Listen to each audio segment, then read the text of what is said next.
Welcome to Hilarity by Default's weekly BRISCO County Jr. reviews, starring the savvy chin of Bruce Campbell. Buried ransom money, quicksand executions, horse carriage cannon fire, and a race for stolen medicine outline this week's look at BRISCO County Jr. Episode 7, Pirates.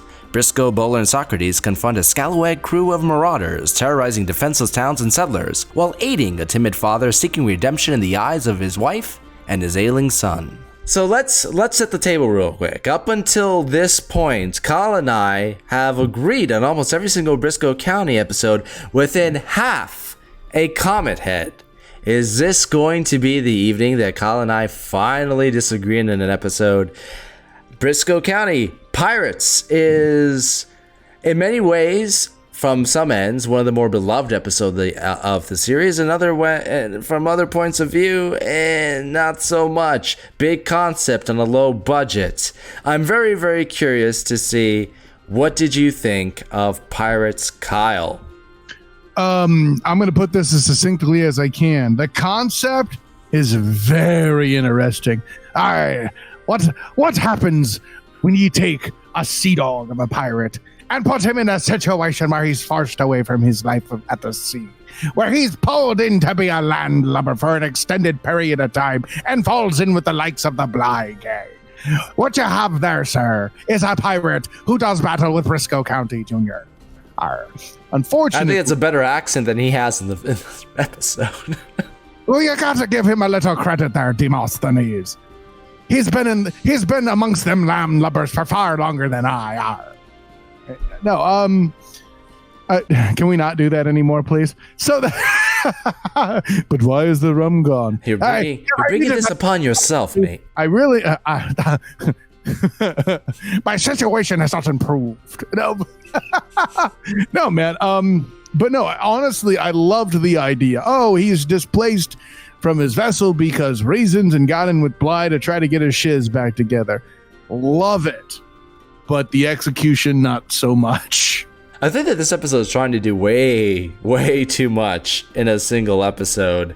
I think one of the things I really enjoy about BRISCO County Jr. is that you get kind of the classic Western type of show, but it adds an inventive spin on many of these different concepts. And I buy into that. It's one of the reasons that I think that for me, it has a lot of longevity, even after I saw it when I was a kid. I find myself rewatching it again and finding other things I enjoy about it. So for me, when I see a generic subplot, in this particular case, a subplot thrown in with no unique twist, I find it as an inherent weakness. And for me, the cowardly dad that needs to find redemption in the eyes of his wife and son, when there are so many more interesting aspects in this episode at play.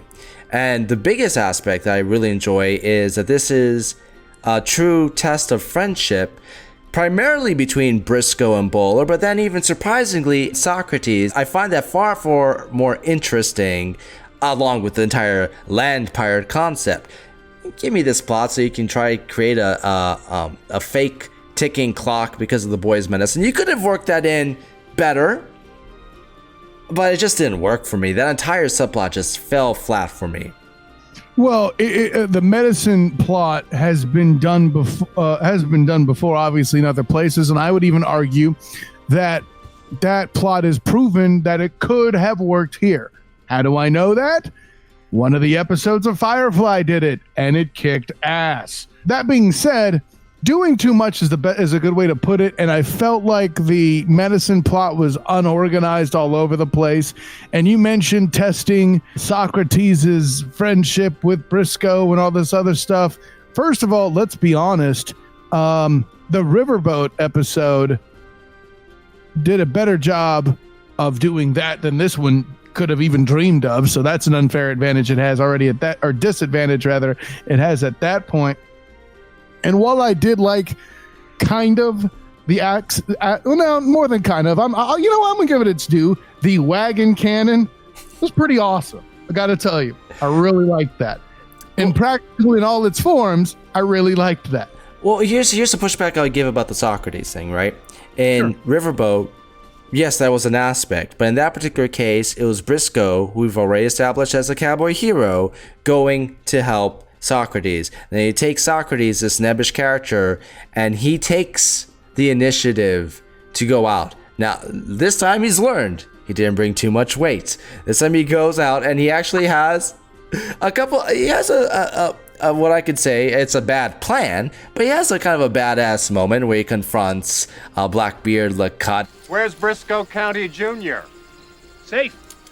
So's the money. Let me see him and I'll draw you a map. That's a development of the character, and I appreciate that. That's why I think that it tested it from Socrates' point of view. No, and that's a fair point. It could be argued I missed that because I was enjoying how they threw the burial of treasure in here somewhere with the pirate. Right, right. Exactly. They kept the pirate theme, and again, you know how I feel about missed opportunity, and this episode is rife with the. I'm just saying. The original idea, and I was reading some behind the scenes aspects of the making of this series. They're talking about budget limitations and how one of the original ideas was to have an entire pirate ship on wheels instead of a wagon. I think the good compromise, and as we've said before on this show, budget can be the mother of creation. So, the whole wagon cannon, I think, answered that call nicely to show the pirate applying his world, his knowledge, his method to the landlubber environment using a cannon on his wagon is awesome. At the very least, maybe we can find some middle ground and say at the very least, if you have to do the carriage and the cannon is a great step up, at least make it a little bit more ornate because it looks like a normal carriage. Let's bump it up. Let's make it a little bit more piratey other than just the cannon. You got to give it some character. You have all these pirates that are putting on characters. Let's doll it up a little bit. You wouldn't find Jack Sparrow just hanging around with a normal carriage. Jack Sparrow would have never found himself in a situation where he'd have to be a landlubber. Oh yeah, and the moment they did that, it was the worst movie of the whole damn series, the fifth one. No comment. But keep in mind, like this guy, I like what you said too about the fact that he isn't perfect or the perfect pirate silhouette after all. Perhaps we've stumbled over by accident the reason that's done that way. This guy couldn't stay on the seas. He's not that good an effing pirate, folks. I think this episode has probably one of the funniest and best comedic reveals in the series, where Blackbeard Euclid discovers that Briscoe and Bowler are sneaking around his hideout because of his art appreciation. That reveal was freaking unexpected and utterly hilarious, and a fantastic creative way. Creative is the word I was going to use. Creative way to lead to that capture. Absolutely brilliant. Worth it for that scene.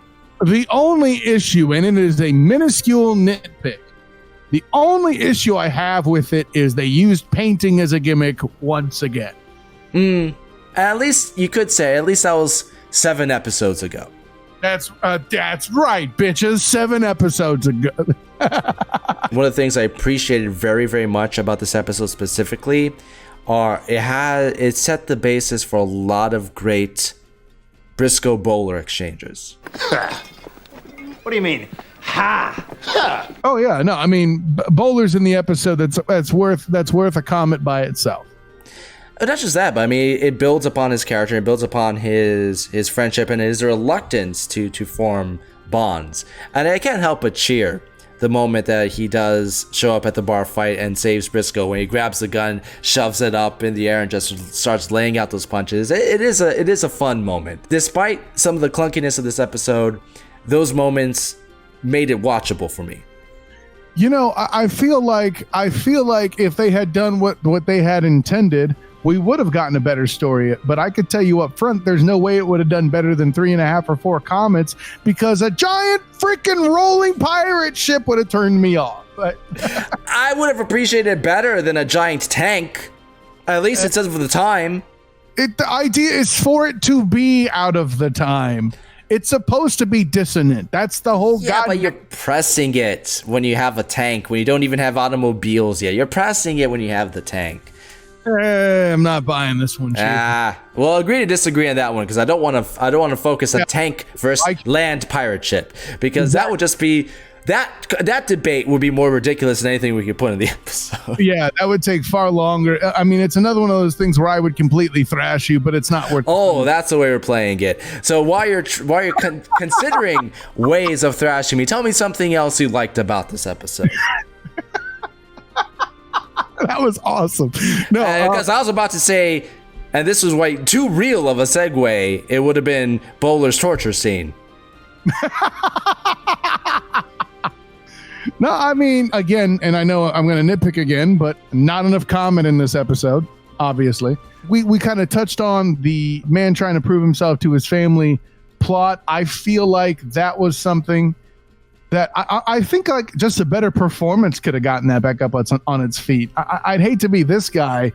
I don't like calling out, oh, the acting was terrible and all that, like as if I could necessarily do it better or anything like that. But there was something about this particular guy's portrayal of that.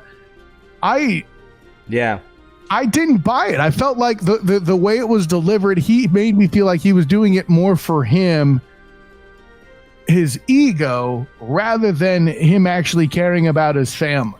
Well, you're either the bravest man I ever met or the dumbest. You should get out more.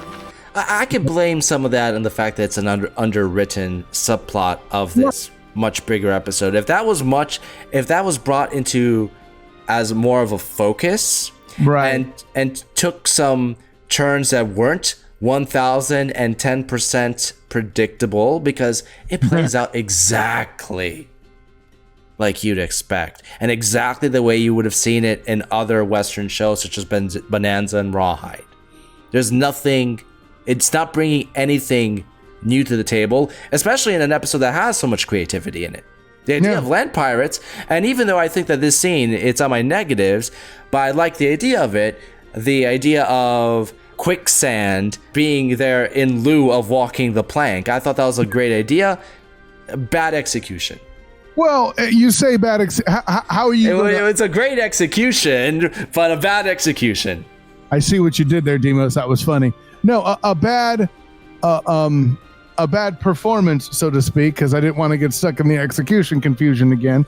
The reason why I kind of let it slide, because everything you said was correct. Is there a believable way to really make like quicksand like that happen, like out in like that environment like that? That's a tough sell. One of the things I liked about this episode is how well it kept with the theme.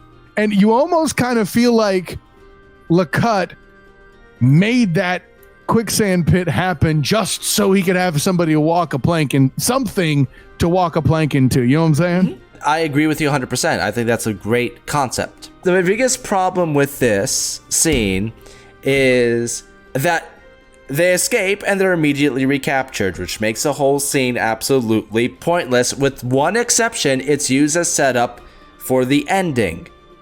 That ending was downright contrived. I think we had a similar criticism of the episode with the general and the guns and all that bullcrap. On that point, I'm 100% with you. Yeah, and I think that that episode should have ended with the sword fight. I actually really enjoyed the showdown between BRISCO. I enjoy that kind of stuff. I like sword fights. It's not particularly greatly choreographed one, but I'm a sucker for it. It's a pirate themed episode that you have to have a sword fight, and for what it was a good mix between Western motif and pirate lore. Okay, I'm 100% with that. And then they get to the quicksand. Like, okay, no. Why is that there? Just so BRISCO isn't the one that does the kill shot? So they can find a way for the bad guy to kill himself? Okay. And you add on top of that something that is so fire! Hellfire! Cheap. LeCut's betrayal of the rest of his crew is a cheap way to lower the stakes. He Again, betrays his crew, locks them all up, so that way it can be more of a one-on-one between Briscoe and Lecut. That's the only reason that's there. So Briscoe and his posse don't have to go up an entire gang of pirates. That's the only reason that scene exists. Oh, so it's a budgetary maneuver because they didn't want to pay for the actors. That sucks. So it's literally cheap is what the problem is. Exactly. But at the same time, so I've talked a lot about shit about this episode, but there's so much here that I do enjoy. So I'm very, very curious to see what your final rating of this is as far as comments are concerned. Well, here's the thing. I don't like to use halves of comments. We've been over that. But I'm definitely calling this the worst episode so far in the series. And in my eyes, the score in comments may be similar, but it's not effing close. Pirates gets 2.5 comments from me. Did not. So much missed opportunity here. That's where I'm going to leave it. I'm giving it a 3, and solely because you sentimental son of a bitch. Solely because I do enjoy the action, and I do get a visceral moment when Bowler is getting tortured, and you see that Briscoe is. I like seeing him get intellectually angry, and what I mean is he's not showing it, but he's showing it. Really do. And then getting that moment where he does fight back, and he starts kicking ass, and you see Bowler cheering for Briscoe, and especially in an episode that does deal with the test of friendship, to see that connection between them. I really enjoy it. Their exchanges alone gives me the extra comment. If it wasn't for that, and I do, like I said, I do enjoy the action in it, regardless of the silly ending. There's a lot that I like in this episode, but it just fails on execution. I think it needed, honestly, another rewrite to get rid of the more stale and redundant aspects of the plot. There is treasure here, but it's buried. You have been waiting all week to make that joke, haven't you? Yes, sir. So join us every week as we cover all 27 episodes of The Adventures of Briscoe County Jr. We invite you to watch along and let us know in the comments below what your thoughts are on each episode, and make sure to like and subscribe for more fun on Hilarity by Default.